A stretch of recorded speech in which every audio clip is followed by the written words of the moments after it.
Hello Jeet fans, সবাই কেমন আছেন? আশা করি সবাই ভালো আছেন। এটা তো প্রমাণ হয়েই গেল যে নন্দী মুভিজের সাথে জিদ্দার প্রোডাকশন হাউস এবং জিদ্দার কোনো প্রকার ঝামেলা, ঝগড়া কোনো কিছুই নেই।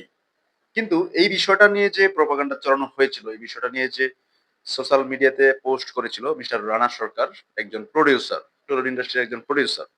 তার সোশ্যাল মিডিয়ার যে পেজটা রয়েছে সেটাও কিন্তু বেশ ভালো ফলোয়ারের একটা পেজ এবং তিনি একজন সুপরিচিত ব্যক্তি টলিউড ইন্ডাস্ট্রির।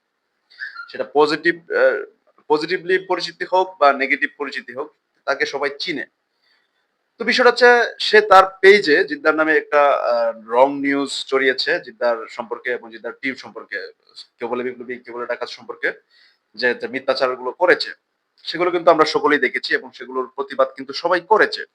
কিন্তু গত এই যে রিসেন্ট দুদিন আগের যে নন্দী মুভিজ এর কর্ণধার প্রদীপ কুমার নন্দী, তিনি যে সাক্ষাৎকার দিয়েছেন, সাক্ষাৎকারে তিনি স্পষ্ট উল্লেখ করে দিয়েছেন যে জিদ্দার সাথে, জিদ্দার প্রোডাকশনের সাথে, জিদ্দার সাথে কোনো প্রকার নন্দী মুভিজের ঝগড়া, কোনো মনোমালিন্য হয়নি।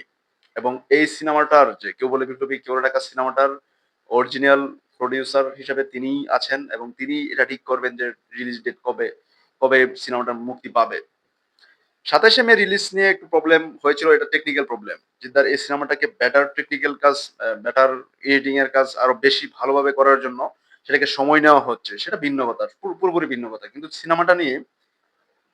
সিনেমাটা নিয়েও পরের হিসাব। জিদ্দাকে নিয়ে, জিদ্দার প্রোডাকশন হাউস নিয়ে, জিদ্দাকে নিয়ে রানা সরকার একদম র্যান্ডমলি কিছু পোস্ট করেছে সোশ্যাল মিডিয়াতে, যেগুলো আমার মনে হচ্ছে যে এগুলো জিদ্দার সম্মান হানি করা হয়েছে। জিদ্দাকে নিয়ে এরকম একজন প্রডিউসার, ইন্ডাস্ট্রির প্রডিউসার যেটাকে নিয়ে যা তা বলে বেড়াবে, তার সোশ্যাল মিডিয়াতে পোস্ট করবে কোনো প্রমাণ তথ্য ছাড়া, সেটা কিন্তু মেনে নেওয়ার মতো না। আমি জিত ফ্যান্স হিসেবে এটা আমার ইগোতে লাগবে। আপনাদের কেমনটা লাগছিল বা এখন কেমনটা লাগছে সেটা আমি জানি না। কিন্তু এটার কিন্তু প্রতিবাদ করা দরকার ছিল। জিত ফ্যান্সরা সোশ্যাল মিডিয়াতে প্রতিবাদ করেছে, খুব ভালো কথা। খুবই খুশি হয়েছিলাম সেই সময়। সবাই মিলে এটার প্রতিবাদ করা হয়েছে। কিন্তু জিদ্দার কিন্তু প্রতিবাদ করেনি। জিদ্দার টিমের পক্ষ থেকে কেউ প্রতিবাদ করেনি। কিন্তু এখন তো বিষয়টা খোলাসা হয়েছে। জিদ্দার সাথে যার ঝামেলা, সেই মানুষটাই এসে স্টেটমেন্ট দিয়েছে যে জিদ্দার সাথে তার কোনো ঝামেলা হয়নি। সত্যতা যাচাই না করেই রানা সরকারের মতো একজন ব্যক্তি জিদ্দার নামে যে নেগেটিভ পোস্ট গুলো করেছে, জিদ্দার সম্মানহানি করেছে, এটার পদক্ষেপ জিত ফ্যান্সরা কি নিবে? পশ্চিমবঙ্গের জিত ফ্যান্সরা কি নিবে? আমরা বাংলাদেশের জিত ফ্যান্সরা তো বর্ডারের এপারে, সুতরাং আমাদের এটা কিছুই করার নেই। আমরা তাকে আহ, সামনাসামনি কিছু বলতে পারবো না বা আইনিভাবে কিছু করতে পারবো না।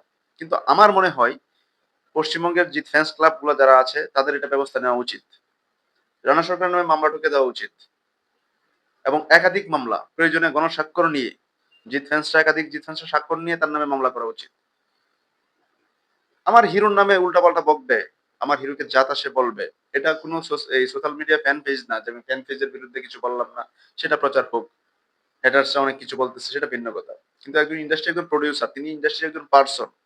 সেই পার্সন জিদ্দার নামে একটা গুজব ছড়াবে, একটা মিথ্যা প্রোপাগান্ডা ছড়াবে, সেটা তো মেনে নেওয়ার মতো না। এটা এক ধরনের ক্রাইম, এটা এক ধরনের অন্যায়।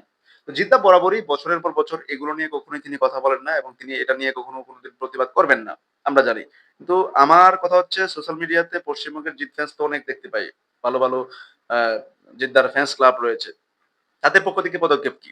আপনারা সবাই মামলা ঠুকে দেন, রানা সরকারের নামে মামলা ঠুকে দেন, মানহানির মামলা করেন বা মিথ্যা গুজব ছড়ানোর জন্য মামলা মামলা করেন। শিক্ষা দেওয়ার দরকার আছে, প্রয়োজন আছে। আমি এটা হাস্যকর ভাবে বলছি না, সিরিয়াসলি। এটা বাংলাদেশে হলে আমরা অবশ্যই জিত ফ্যান্স এটা করতাম, নগদে গিয়ে মামলা করতাম রানা সরকারের নামে। তাকে শিক্ষা দেওয়া উচিত। সে একজন চরম আকারের বেদব। আমার হিরোকে নিয়ে সে সততা যাচাই না করে যা তা বলবে, সেটা তো মেনে নেওয়ার জন্য আমি বসে আছি না। এই ছিল বিষয়টা। পশ্চিমবঙ্গের জিত ফ্যান্স আশা করি ভিডিওটা দেখবেন এবং আপনারা অবশ্যই সোচ্চার হবেন। ভবিষ্যতে যদি এরকম কিছু হয়, আপনারা আইনি পদক্ষেপ নেবেন। ফ্যান্স ক্লাবরা মিলে আইনি পদক্ষেপ নেবেন। ধন্যবাদ সবাইকে। সবাই ভালো থাকুন, সুস্থ থাকুন।